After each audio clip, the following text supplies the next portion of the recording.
ஹேலோங்க இன்னைக்கு இந்த ஸ்டோரியோட எபிசோட் 3 தான் பார்க்க போகிறோம். போன படத்தோட கம்ப்ளீட் பண்ணியிருந்தேன்னா ரித்திக் ஃபோர்ஸ் பண்ணி அம்பர்லாவை நித்யாட்ட கொடுத்துருப்பாரு. நித்யாவும் கடுப்பில் தான் வாங்கிட்டு போயிருந்திருப்பா. பட் நித்யா சேஃபாக பஸ் ஸ்டாண்டு போய் சேர்றாளா இல்லையா அப்படிங்கிறத காருக்குள்ளே உட்காந்து ரித்திக் வாட்ச் பண்ணிட்டு தான் இருந்திருப்பாரு. அதோட இந்த பாட்டை கம்ப்ளீட் பண்ணியிருந்தேன். So let's continue the part 3. So இப்போ நெக்ஸ்ட் டே மார்னிங் ஆகுது. நித்யா காலையிலே சீக்கிரமாக ஆஃபீஸ் வந்துட்டா. பட் அவள் ஆஃபீஸ் வரப்பெல்லாம் அந்த ஆஃபீஸ் வாசலை பார்க்கும்போது நேற்று ரித்திக் வந்து ஃபோர்ஸ் பண்ணி அந்த அம்பர்லாவை கொடுத்துருந்தார் இல்லையா? ஸோ அதுதான் அவளுக்கு ஞாபகம் வந்துட்டே இருக்குது. கொஞ்சம் டிஸ்டர்ப் ஆகிட்டு, இப்போ நான் எதுக்கு அவரை பற்றி யோசிச்சுட்டு இருக்கேன்? இங்கே பாரு நித்யா, இங்கே நீ எதுக்கு வந்திருக்க? வேலை பக்கத்துக்கு வந்திருக்க. அப்போது வேலையை மட்டும் பாரு, உன் ஜாப்பில் ஃபோக்கஸ் பண்ணு, அவன் மேலே ஃபோக்கஸ் பண்ணாத அப்படின்னு சொல்லிட்டு ஆஃபீஸ்க்கு வரா. பட் அங்கே எல்லோரும் வந்துட்டாங்க. இப்போ சீக்கிரமாக தான் வந்திருப்பா, இருந்தாலும் எல்லோரும் வந்துட்டாங்க. ஷாக்காகி பார்க்குறா, என்னடா இது இவ்வளோ சீக்கிரம் வந்து எல்லோரும் வந்திருக்காங்க.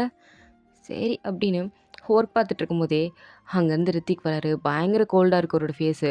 எல்லா ஸ்டாஃபும் விஷ் பண்ணுறாங்க, அவர் ரிட்டன் விஷ் பண்ணுறாரு. நித்யாவுமே குட் மார்னிங் சார் அப்படின்னு விஷ் பண்ணுறா. பட் ரித்திகா கண்டுக்கவே இல்லை. அவர் பாட்டு கண்டுக்காமல் நடந்து போயிட்டாரு. அப்படியே நித்யாக்கா அப்படியே கட்டுப்பேறுது. அது என்ன எல்லாரும் விஷ் பண்ணுறான், நான் சொன்னால் மட்டும் மூஞ்சி திருப்பிட்டு போகிறது, தும்முறு பிடிச்சவன் அப்படின்னு பார்த்துட்டு இருக்கும்போது ரித்திக் அப்படியே ஸ்டாப் ஆகிட்டார். நித்யாக்கா என்ன நின்றுட்டான், ஒரு நம்ம சொன்னது கேட்டுருச்சோ அப்படின்னு இருக்கு. பட் ரித்திக் திரும்பி பார்த்துட்டு நித்யா அப்படின்னு கத்துறாரு. நித்யாவும் yes sir, come to my cabin. Okay sir அப்படின்னு சொல்கிறா. ரித்திக் சொல்லிட்டு போயிட்டாரு. அங்கே இருக்கிற எல்லா எம்ப்ளாயும் அப்படியே திரும்பி பார்க்குறாங்க. ஏன்னா ரித்திக் வேலைக்கு சேர்ந்ததுலேருந்து இவளை மட்டும்தான் கூப்பிட்றாரு, வேறு யாரையும் கூப்பிட்றது இல்லை. ஸோ அதனால் அது என்ன எப்போ பாரு இவளே மட்டும் கூப்பிட்றாரு அப்படின்னு எல்லா எம்ப்ளாயிஸும் பார்க்குறாங்க. இவளும் எதுக்கு அந்த நாய் கூப்பிடுதுன்னு தெரியலையே அப்படின்னு சொல்லிட்டு உள்ளே போகிறா. அவரை ஒரு 4-5 ஃபைலை எடுத்து வச்சு, இந்த ஃபைலை லஞ்சுக்கு முன்னாடியே முடிச்சிரு, என்ன முடிச்சு டேபிளில் வந்து வை.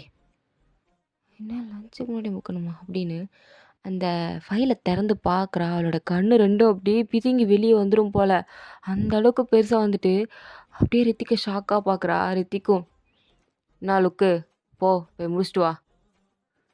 சார் இன்னும் விளையாடுறீங்களா? ஆக்சுவலி இது 2 டேஸில் முடிக்க வேண்டியது. இது எப்படி நான் லஞ்சுக்குள்ளே முடிக்க முடியும்? It's impossible. இது 2 நாள் உட்காந்தா தான் முடிக்க முடியும்.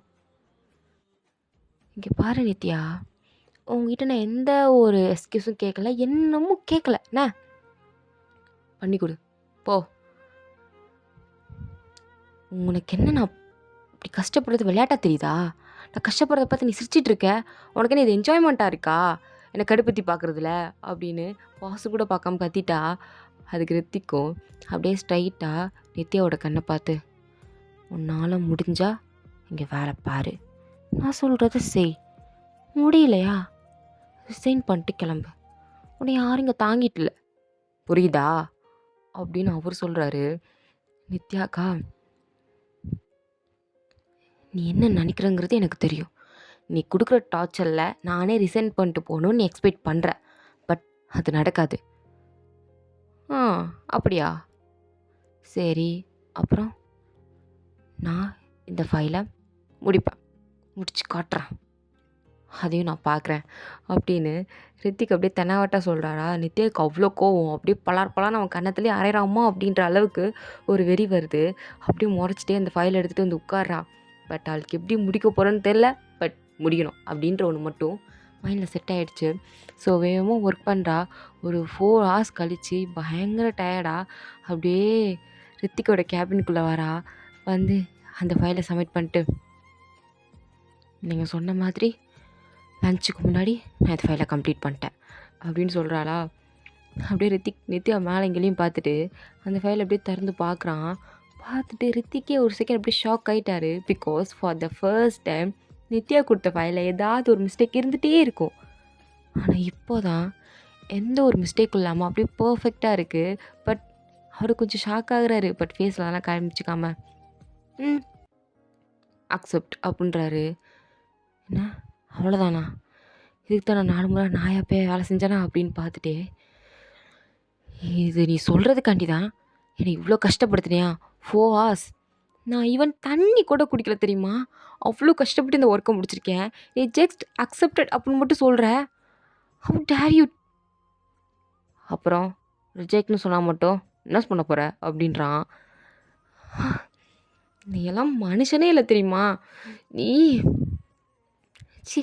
போ அப்படின்னு சொல்லிட்டு அங்க ரித்திக்கோட கிளாஸ்ல தண்ணி இருந்திருக்கும். அத எடுத்து வேகமா குடிக்கிறா. குடிச்சுட்டு,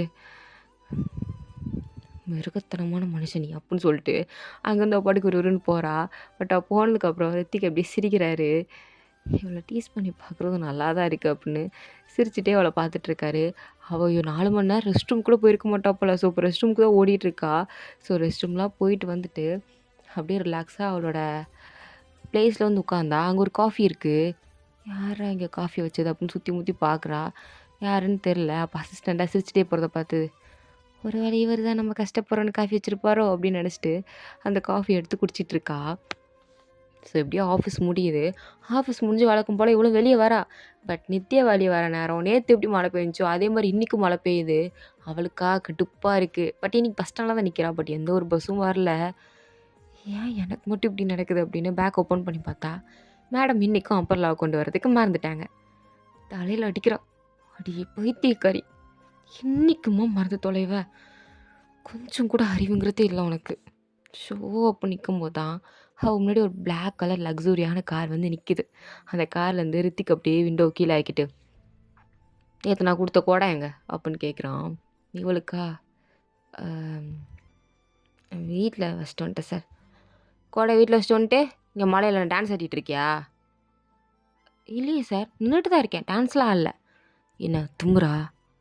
உங்கள விட கொஞ்சம் கம்மி தான் சார்." அப்படின்னு மறுபடியும் சொல்றாளா. ரித்திக் அப்படியே அவள மொறச்சு பார்த்துட்டு, "கார்ல வந்து ஏறு." "ஆ? என்னது? காது கேட்கலையா? கார்ல வந்து ஏறுன்னு சொன்னேன்." "இல்ல சார், பஸ் வந்துரும். நான் போயிருவேன்." "நீ நியூஸ் பார்க்கலையா?" "என்ன?" "இன்னைக்கு பஸ்ஸு ஸ்ட்ரைக்கு. பஸ் வராது. அந்த கார்ல ஏறு." "அப்படியா?" அப்படின்னு அவ ஃபோன் செக் பண்ணி பார்க்குறா. இது உண்மதான் அவர் சொன்னது. ஸோ அப்படியே ரித்திக்க பார்த்துட்டே, "இல்ல சார், நான் கேப் புக் பண்ணி போய்க்கிறேன்." "நித்யா, ஐ டோல்ட் யூ அந்த கார்ல ஏறுன்னேன். காது கேட்கல. நீங்க ஏன் சார் இப்படி பண்றீங்க? இது உங்க வேலை கிடையாது. உங்க பிஸ்னஸ் கிடையாது. Okay? None of your business." அப்படின்னு சொல்றா. அதுக்கு ரித்திக் கோவமா, "it's my business because you are my employee. நாளை பின்ன உனக்கு சளி கிளி பிடிச்சிருச்சுன்னா என்னால் உனக்கு லீவ் கொடுக்க முடியாது.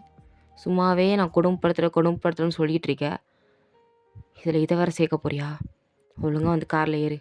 அப்படின்னு சொன்னதும் நித்யா அப்படியே முறைச்சி பார்த்துட்டே நிற்கிறா. அந்த சமயத்தில் ரெயின் கொஞ்சம் அதிகமாக பெய்யுது. அங்கே பஸ் ஸ்டாண்ட்லேயும் கூட்டம் ரொம்ப அதிகமாக பசங்களாம் வந்து நிற்கிறாங்களா. இவளுக்கும் அங்கே நிற்கிறதுக்கு ஒரு மாதிரியாக தான் இருக்குது. இங்கே நிற்கிறதுக்கு இந்த ராட்சசம் கூடயே போயிடலாம் அப்படின்னு அவளும் காரில் வந்து ஏறுறா. ஸோ ரித்திக்கும் லைட்டாக ஸ்மைல் பண்ணிவிட்டு அமைதியாக உட்காந்துருக்காரு. அந்த டிரைவிங்கே ஸ்டார்ட் ஆகுது. பட் எல்லாருமே அமைதியாக இருக்காங்க. இவளுக்கா, என்ன அமைதியாகவே இருக்கார் அப்படின்னு. "ஏன் உங்கள் ஃபேஸ் எப்போ பார் கோல்டாகவே இருக்குது? ஏன் எப்போ பார் ஒரு மாதிரி கோவமாகவே இருக்கீங்க? நீங்கள் சிரிச்சு நான் பார்த்ததே இல்லை. உங்களுக்கு சிரிக்க தெரியுமா தெரியாதா?" அப்படின்னு கேட்குறாரு ரித்திக் கிட்ட. ரித்திக் அதுக்கு எந்த ஒரு பதிலும் சொல்லாமல் மூஞ்சி திருப்பிக்கிட்டாரு. "ஏன் நீங்கள் இப்படி மூஞ்சி திருப்புறீங்க? உங்களுக்கு பொண்ணுங்கள பார்த்தா ஏன் அவ்வளோ கோவம் வருது? ஒரு வேளை யாராவது உங்கள் மனசை ஹர்ட் பண்ணிட்டாங்களா?" அப்படின்னு கேட்குறா. ரித்திக் கடுப்பாயிடுச்சு டிரைவர் கிட்ட. "ஸ்டாப் த கார்" அப்படின்னு சொல்கிறாரு. உடனே நித்யம், "எதுக்குப்பா காரை ஸ்டாப் பண்ண சொல்கிறான்?" அப்படின்ற மாதிரியே பார்த்துட்டு இருக்கும்போது ரித்திக் அப்படியே ரித்தியாவை திரும்பி பார்த்துட்டு, "நீ இன்னொரு வாட்டி ஒரு வார்த்தை நீ பேசினா காரை விட்டு இறக்கி விட்ருவேன். வாய் மூடி வரதா இருந்தா வா, இல்லைன்னா இங்கேயே உன்னை இறக்கி விட்ருவேன். எப்படி வசதி?" அப்படின்னு கேட்கும்போது இவளுக்கு என்ன சொல்கிறதுனே தெரில. அப்படியே அமைதியாக உட்காந்துட்டு, "இல்லை, நான் எதுவும் பேசல. வாயை மூடிக்கிட்டே இருக்கேன்" அப்படின்னு வாயில் அப்படியே கை வச்சுட்டு உட்காந்துருக்கா. அதுக்கு ரித்திக் எதுவும் சொல்லாமல், "இப்போ கார் எடுங்க" அப்படின்னு சொல்லிட்டான். டிரைவர் காரை ஸ்டார்ட் பண்ணி மறுபடியும் கார் போயிட்டுருக்கு. பட் நித்யாவுக்கு அந்த மழையில் லைட்டாக நனைஞ்சிருப்பா. ஸோ அவளுக்கு லைட்டாக ஒரு மாதிரி குளிர்ற மாதிரி ஃபீலாக இருக்குது. அப்படியே ஒரு மாதிரி கையெல்லாம் தேய்ச்சிட்டு உட்காரும்போது இதை ரித்திக் வந்து நோட் பண்ணிட்டாரு. ஸோ அவரே ஹீட்டரை ஆன் பண்ணுறாரு. காருக்குள்ளே ஹீட்டர்லாம் இருக்கும் போல். ஸோ அதை ஆன் பண்ணி விட்றாரு. பட் இதை நித்யா வந்து நோட்டீஸ் பண்ணுறா. பரவாயில்லையே, நம்மக்கிட்ட எந்த ஒரு வார்த்தையும் கேட்காம இப்படிலாம் பண்ணுறாரு. இவரை பார்த்தா ரொம்ப ரூடான பர்சன் மாதிரி தெரியல. பட் என்னமோ ஒன்று, இவர் சம்திங் மறைக்கிறாரு அப்படின்னு ரித்திக்கை பார்த்துட்டே அப்படியே விண்டோ பக்கம் திரும்பிக்கிட்டா. ஸோ ரித்திக்கும் சேஃபாக அவளை வீட்டில் கொண்டு வந்து விட்டுட்டாரு. ஸோ விட்டதுக்கப்புறம் வீட்டுக்குள்ளே குடுகுடுன்னு ஓடி போயிட்டு, "சார் இந்தாங்க உங்கள் அம்பர்லா" அப்படின்னு திருப்பி கொடுக்குறா. அதுக்கு ரித்திகா, "நோ தேங்க்ஸ், நீயே வச்சுக்கோ." "ஆ வேணாமா? இது எவ்வளோ காஸ்ட்லியாக இருக்குது, இதை போய் வேணான்னு சொல்கிறீங்க?" "நீயே வச்சுக்கோன்னு சொன்னேன். அட்லீஸ்ட் இதை தினம் கொண்டு வா. மழை பெய்யும்போது நனையாமலாவது போவேன்.